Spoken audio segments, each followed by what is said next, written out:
to my video here, The Expert Amateur. I am an expert on being an amateur. So I am in the process of remodeling my kitchen completely. But until we get the big remodel, we wanted to make the kitchen a little bit more aesthetic.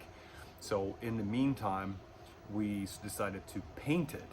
And I didn't film the entire process, but I used Sherwin-Williams paint. And the first one I used was primed the entire thing with an extreme bond primer.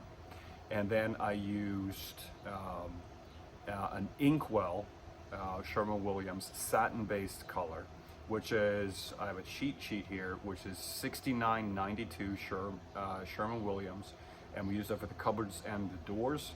And then the tile between the top and the bottom, we used satin again, and the color is Snowbound, which is 7004.